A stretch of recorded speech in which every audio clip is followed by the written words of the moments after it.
Queridos irmãos, na clínica, quando eu tive a oportunidade de atender pacientes por alguns anos, e no gabinete pastoral, ainda hoje,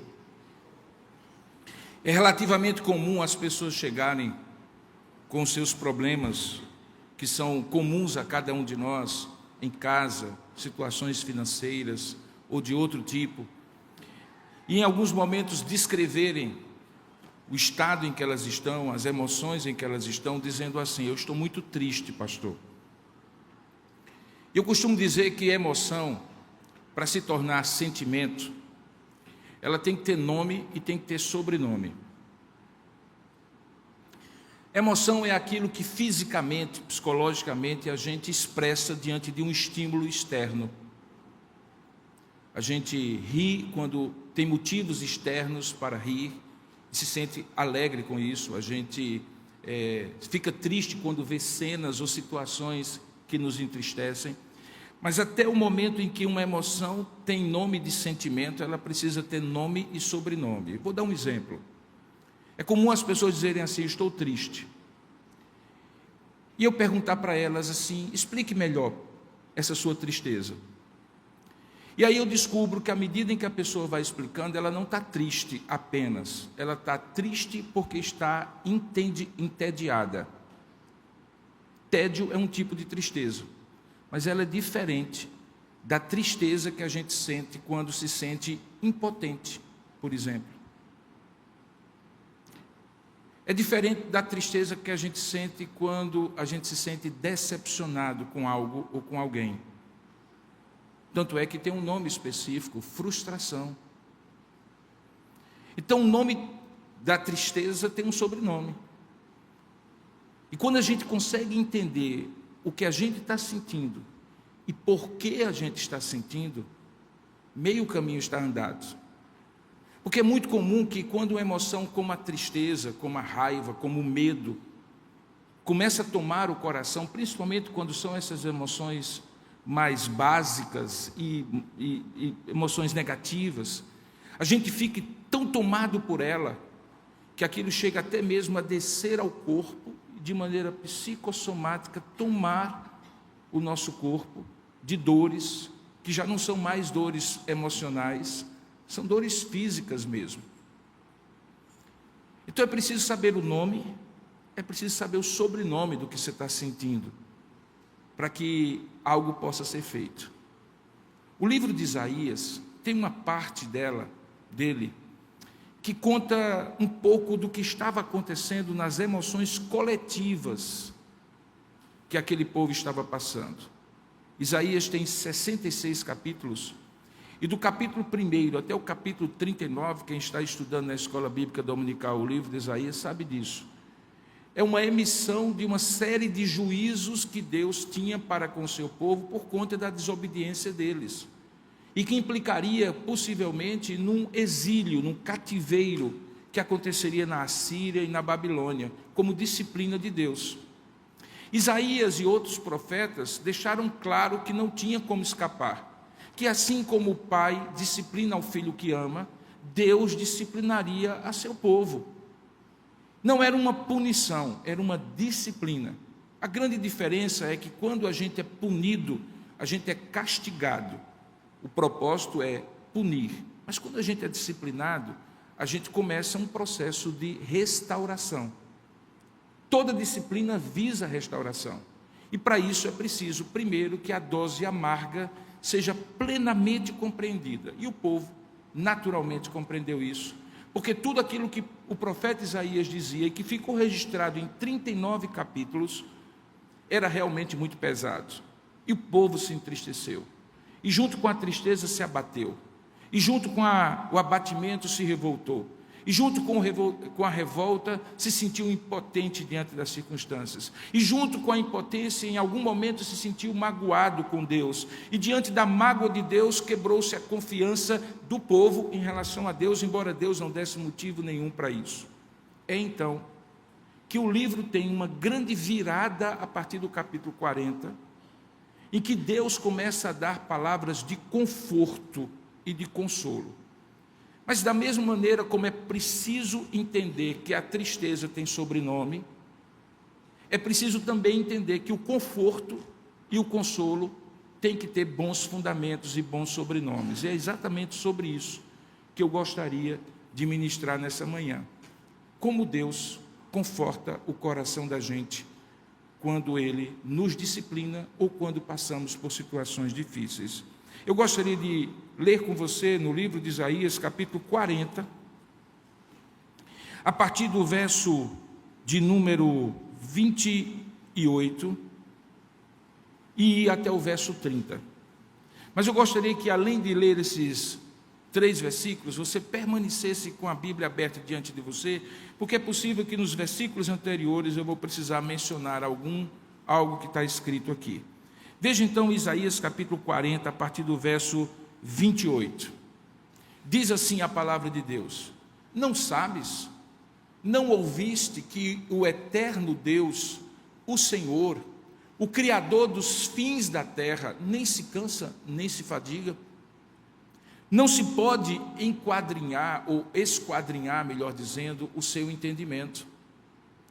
Ele continua dizendo assim: Ele faz forte ao cansado e multiplica as forças ao que não tem nenhum vigor. Os jovens se cansam e se fatigam, e os moços de exaustos caem. Mas os que esperam no Senhor renovam as suas forças, sobem com asas como águias, correm e não se cansam, caminham e não se fatigam. Que Deus abençoe a sua palavra lida. Amém. Curva a sua cabeça por um instante. Ó Deus amado, fala conosco. A tua palavra que acabamos de ler tem para nós certamente conforto, consolo, encorajamento. E nós queremos e precisamos ouvir aquilo que o Senhor tem para nós. Por isso, para além da nossa compreensão humana, limitada, racional, nós pedimos que o Teu Santo Espírito nos ajude a compreender aquilo que o Senhor tem como mensagem para nós. Abre o nosso entendimento, ilumina a nossa mente e fala conosco. E nós te daremos toda a honra e toda a glória, pois assim oramos em nome e para a glória de Jesus. Amém. Queridos, por certo, ao ler esses 3 versículos, nós não entenderemos se não compreendermos o que estava nos versículos anteriores. A partir do verso de número 12 do capítulo 40, esse que acabamos de ler no seu finalzinho, Deus faz uma série de perguntas que parecem perguntas autocentradas, perguntas que nem sempre são facilmente conhecidas em torno daquilo que a pessoa que está ouvindo deve compreender. É como se alguém chegasse para você e começasse a desenrolar um verdadeiro, assim, rosário de lamentações, de tristezas, de problemas, e você, como algumas vezes acontece, chamasse aquela pessoa a prestar atenção, não naquilo que ela está lamentando, mas em alguma coisa que tem a ver com você. Nós costumamos fazer isso, mas de uma maneira negativa. Isso é desanimador. É quando alguém chega, por exemplo, para você e diz assim: rapaz, eu passei um problema muito grande essa semana, aconteceu comigo isso, isso, isso e isso. E você está, ou a pessoa está certa de que você está empatizando, solidarizando-se e compreendendo a dor daquela pessoa, se colocando no lugar dela. E aí, de repente, você diz assim para outra pessoa: pois é, pior foi comigo. Como é que você se sente quando alguém conta uma série de problemas para você e aquela pessoa que você imagina que vai lhe dar um ouvido atento diz para você: pior foi comigo? Certamente isso não é encorajador, certamente isso é desanimador. O que passa na sua cabeça, como passa na minha, é: meu amigo, eu estou falando de mim, por favor, preste atenção na minha dor. Meu amigo, por favor, me dê um pouco da sua solidariedade, da sua compaixão. Ou você é tão autocentrado assim que quando eu chego para você e exponho o meu problema, você não se preocupa com o meu problema e logo se lembra do seu. Algumas vezes a gente até consegue fazer uma espécie de competição de miséria. A nossa sempre é maior. Porque eu costumo dizer que parece que miséria detesta a solidão. Quando alguém começa a contar a sua, logo alguém diz: pior é comigo. Em certo sentido, Deus faz isso, mas de uma maneira positiva. Preste bem atenção que quando Ele começa a desfilar o rosário de disciplinas que o povo de Deus iria passar Deus certamente sabia que isso abateria o coração do povo. E a ideia era essa mesmo. A ideia era que o povo não se sentisse confortável como se estivesse indo para um playground ou para algum piquenique. Que o povo caísse em si e percebesse que aquilo que haviam feito era horrível e a disciplina teria que vir. A palavra de Deus diz que a disciplina, no momento em que Deus a aplica para nós, ela é amarga. Nós nem a compreendemos. Nós, às vezes, nos revoltamos. Nós apontamos para Deus como sendo Ele o culpado daquilo que nós estamos sofrendo, quando, na verdade, o inverso é verdadeiro. Nós, muitas vezes, colhemos aquilo que semeamos. Então, Deus, certamente, no momento em que passa 39 capítulos, dizendo ao povo que o povo fez, e que por isso iria passar, o povo se abateu. E talvez em algum momento nos diálogos de oração do povo para com Deus, esse povo desandou a falar de suas misérias, de suas decepções, tristezas, rancores e mágoas para Deus. É nesse ponto que Deus manda Isaías, no primeiro verso do capítulo 40, você pode olhar aí, de maneira imperativa: consolai, consolai, consolai o meu povo. Falai ao coração de Jerusalém, bradai-lhe que já é fim do tempo da sua milícia, que a sua iniquidade está perdoada e que já recebeu em dobro das mãos do Senhor por todos os seus pecados. Deus manda o profeta consolar, mas como é que Deus usa o profeta para consolar? Da mesma maneira que usa, ainda nos dias de hoje, o Espírito Santo para nos consolar. E a maneira como ele faz é muito simples: ele tira o nosso olhar de nós mesmos e da nossa miséria e aponta o nosso olhar para si, mas não de uma maneira autocentrada, mas de uma maneira em que a nossa expectativa, a nossa esperança, o nosso consolo, o nosso conforto venha dele e não das circunstâncias. Isso é fundamental, porque circunstâncias são como o vento. Basta um tropeção na calçada e todo aquele momento alegre que lhe fez sair de casa lhe torna, ou pode lhe tornar, um momento de muita tristeza, de raiva e de uma série de coisas. As circunstâncias são volúveis, o vento das circunstâncias ora oscila para um lado, ora oscila para o outro. Nós também somos volúveis. Ora estamos nos sentindo bem sem entender por quê, porque tudo continua da mesma maneira ao nosso redor. Acordamos às vezes entediados, desanimados, desestruturados na nossa fé, duvidando às vezes das coisas que até então nós cremos e proclamamos para os outros. Portanto, não é nas circunstâncias, nem em nós mesmos, que Deus deseja que a gente coloque o nosso olhar. Ele chama para si, e Ele faz isso a partir de uma série de perguntas retóricas. Aquele tipo de pergunta que a resposta está na própria pergunta, que nos chama a atenção só para ver a loucura daquilo que nós podemos cometer em não prestar atenção no óbvio de Deus na nossa vida. Ele pergunta no versículo 12: quem na concha da sua mão mediu as águas e tomou a medida dos céus a palmos? A resposta: Deus. Quem recolheu na terça parte de um éfa o pó da terra e pesou os montes em romana e os outeiros em balança de precisão? Quem? Deus. Quem guiou o Espírito do Senhor, ou como seu conselheiro o ensinou? Ninguém. Com quem tomou Deus conselho para que lhe desse compreensão? Com ninguém. Quem o instruiu na verdade ou na vereda do juízo e lhe ensinou sabedoria, lhe mostrou o caminho do entendimento? Ninguém, porque ninguém faz isso com Deus. Ele é o Deus Todo-Poderoso que fez todas essas coisas, Ele é o Deus Todo-Sábio que conhece todas essas coisas. E mais, Ele é o Deus absolutamente soberano. Veja o que diz o verso 15: eis que as nações são consideradas por Ele como um pingo que cai de um balde, e como um grão de pó na balança, as ilhas são como o pó fino que se levanta.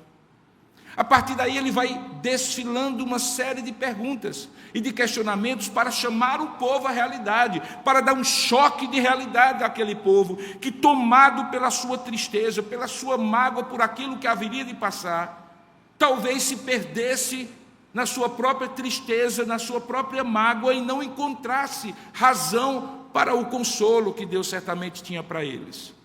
Deus chama para si o olhar do seu povo, porque somente em Deus, o povo de Deus consegue encontrar alento, não há em outro. Nem alento, nem esperança, nem conforto, nem ânimo para viver. Nós é que muitas vezes nos distraímos, queridos, porque quando todas as coisas estão indo bem, nós achamos que fomos nós que fizemos. Ou que algumas forças misteriosas, ou alguns amigos, ou algumas condições circunstanciais foram aqueles sujeitos da boa fase que nós estamos passando. Mas logo as coisas viram, e aí perdemos o chão, e imediatamente nos engolfamos nessa sensação de impotência, de limitação, de tristeza, quando passamos por lutas e provações, e aí o nosso olhar, assim como aquele de Pedro, depois no Evangelho, não se volta mais para Jesus, mas se volta para o mar que estava agitado. E o que acontece com Pedro acontece conosco, logo afundamos. Deus então chama para si o nosso olhar, e Ele o faz justamente revelando quem Ele é. Queridos, não há uma maneira melhor de Deus dizer a você que Ele é muito maior do que você, do que lembrando a você que Ele é muito maior do que você, que Ele é muito mais sábio do que você, que Ele é muito mais poderoso que você. Não há nada que encante, anime, reanime, renove, restaure alegria, força na caminhada, esperança na vida, do que tirar os nossos olhos de nós mesmos e das circunstâncias e olhar para Jesus, o autor e consumador da fé. E é isso que Ele faz.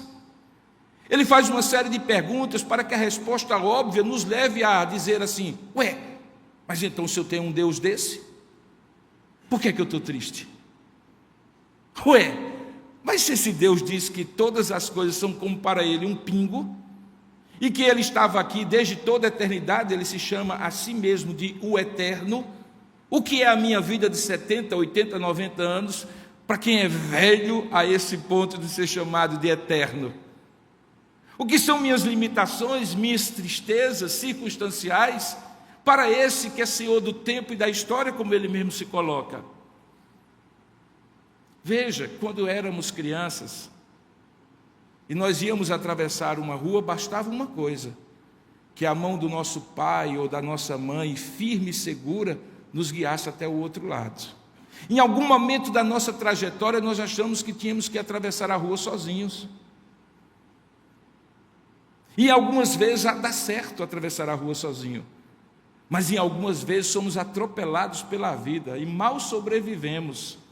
E cheio de arranhões e fraturas, temos que reconhecer que tudo aconteceu porque soltamos a mão do nosso Deus quando atravessávamos a rua da existência, a rua da vida. Por isso, depois de uma série de perguntas que ele vai fazendo ao longo de todo o capítulo 40, inclusive com um subtítulo que vem logo acima do versículo 12, que eu comecei a ler, que é a majestade do Senhor, então ele faz uma pergunta, que é o ápice do seu argumento, no verso 25. Ele diz assim: a quem, pois, me comparareis para que eu lhe seja igual?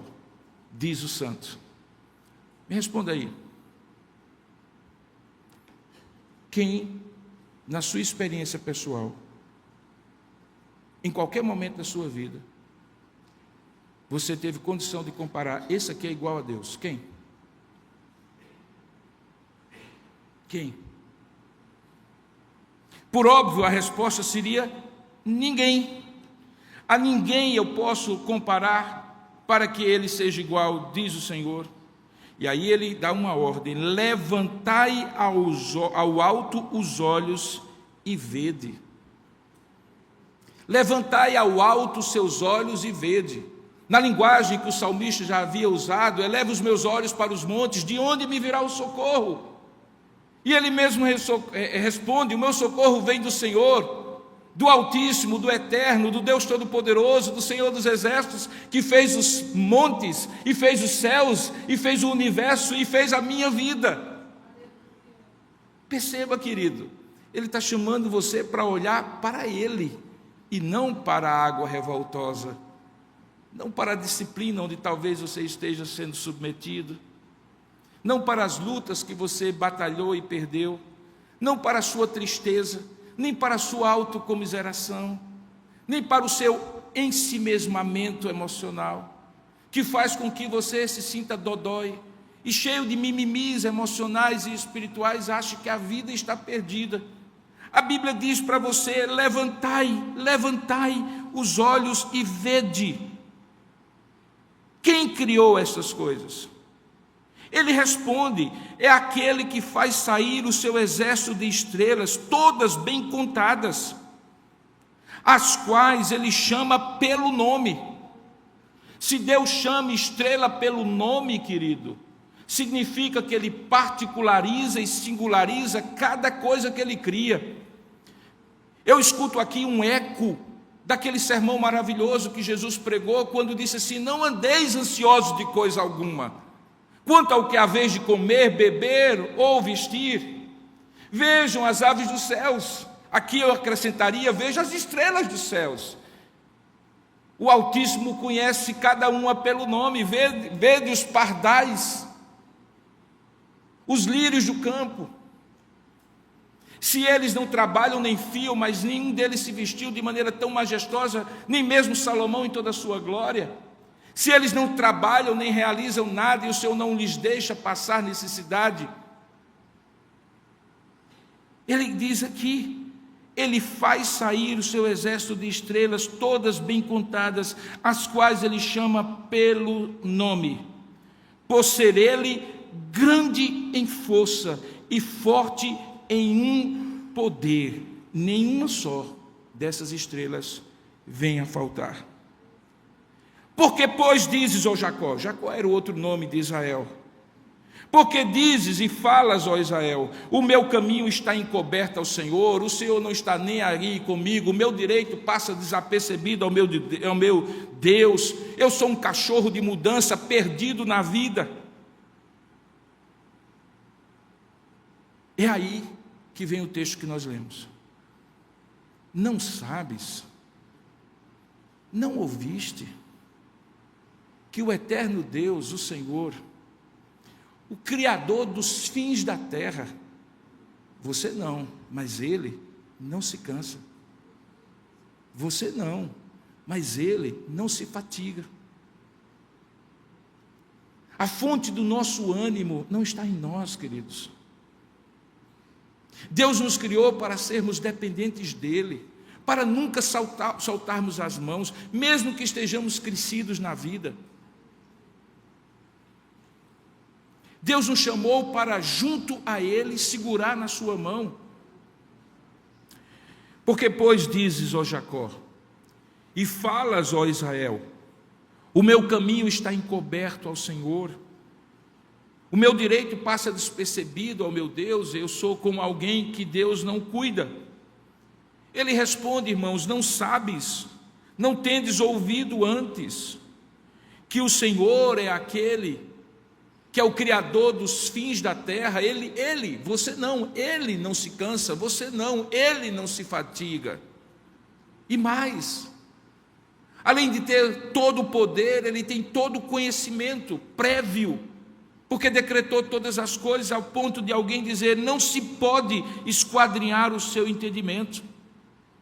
Portanto, Ele pode fazer todas as coisas, Ele sabe fazer todas as coisas, e por isso Ele afirma aquilo que nós lemos no versículo seguinte: Ele faz forte, leia comigo, Ele faz forte ao cansado, Ele multiplica as forças ao que não tem nenhum vigor. Ele faz isso, é Ele quem faz isso, querido. Não é o homem, não é a força do seu braço, não é a sua inteligência, é Deus quem faz isso. O segredo para o cansado e aflito é atender ao convite de Jesus: vinde a mim todos vós que estáis cansados e sobrecarregados, e eu vos aliviarei. Não é buscar forças em si mesmo. Hoje, logo cedo, trocando mensagem com alguém, eu recebi da pessoa dizendo assim: eu estou sem nenhuma autoconfiança. Eu disse, começou bem o dia, meu irmão, e a semana, porque de fato não é para você ter autoconfiança, é para você ter confiança no alto. É Deus que lhe sustenta, é Deus que lhe anima, é Deus quem faz forte ao cansado e multiplica as forças ao que não tem nenhum vigor. E diga-se de passagem, a todos, e ele usa aqui uma expressão, digamos assim, pleonástica, de exagero. Ele diz, até os jovens se cansam, até os moços se fatigam, e de exaustos eles caem. Então não tem a ver com idade, com competência, com capacidade, com circunstância. É próprio da natureza humana que haja dias bons, que haja dias maus, que haja dias em que nós estamos animados e haja dias que nós estamos desanimados, que haja leituras que nós fazemos das circunstâncias equivocadas quando elas são severas demais para nós. Às vezes uma pequena coisa que em outro momento passaria despercebido e não me atingiria nem a você, chega no momento errado, obviamente para nós, porque estamos fragilizados e basta um toque das circunstâncias e já nos desmontamos. E nessa hora o Senhor diz para você, não sabes, não ouviste, que o eterno Deus, o Senhor, o Criador dos fins da terra, Ele não se cansa, nem se fatiga, Ele não tem dias maus, Ele não é movido por circunstâncias, nem um dedo das circunstâncias, nem uma montanha inteira das circunstâncias é capaz de abatê-lo. Os jovens até podem se cansar e se fatigar, os moços até de exausto podem cair, e aí Ele chama a razão da nossa esperança. Mas os que esperam no Senhor, vamos dizer juntos? Mas os que esperam no Senhor renovam as suas forças, sobem como asas, como águias, correm e não se cansam, caminham e não se fatigam. Que promessa maravilhosa, queridos, que promessa maravilhosa. Quando os dias forem maus e você não tiver como colocar nem nome, nem sobrenome nos seus sentimentos, voltai os seus olhos para o Senhor. Ele é quem renova a força do cansado, quem direciona o desesperado, quem alivia a angústia do angustiado, quem sustenta a mão do fraco. Quem sabe você está exatamente num momento como esse, e é exatamente num momento como esse que você tem que tirar os olhos de si mesmo e das circunstâncias e olhar para o Senhor. Ouvi-lo dizendo, vinde a mim, todos vós que estáis cansados e sobrecarregados. Vamos fazer isso agora? Enquanto todo o povo de Deus curva sua cabeça e fecha seus olhos, eu gostaria de orar com e por aqueles que talvez para eles essa mensagem calou mais profundo. Lhe fez lembrar do seu estado emocional, dos sentimentos com os quais você tem lutado nesses dias, que o inimigo tem usado muitas vezes como setas inflamadas para lhe abater, para lhe destruir. E Deus lhe trouxe nessa manhã para ouvir essa palavra. Meu irmão, levanta os seus olhos para o Senhor. Ouça Ele dizer que Ele é quem renova as suas forças. Cale-se perante Ele, chegue-se a Ele, cheguemo-nos juntos a Ele. Eu gostaria de orar com você e por você. Se você deseja nesse momento que oremos juntos, porque talvez seja essa época, essa fase da vida que você está passando, eu gostaria que você se colocasse diante de Deus em pé agora, sem nenhum constrangimento ou vergonha, porque na vida a gente passa por fases e lutas que são mais agudas em alguns momentos e precisamos muito da graça do Senhor.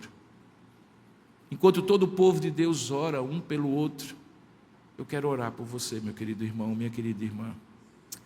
Deus, há filhos e filhas tuas que estão aqui de pé, mas só porque ouviram a tua palavra. Porque de fato é possível que em alguns momentos da vida eles estejam abatidos, prostrados, desanimados, sem rumo e sem esperança, corroídos por uma angústia, por um sentimento de impotência, de limitação, perdidos sem solução, sem caminho, sem propósito, sentindo-se descuidados de Ti, Pai, lutando para não se magoarem contigo. Nós não sabemos, mas Tu sabes o que cada um de nós, nesse momento, pode estar conversando contigo em oração diante da palavra que o Senhor trouxe para nós.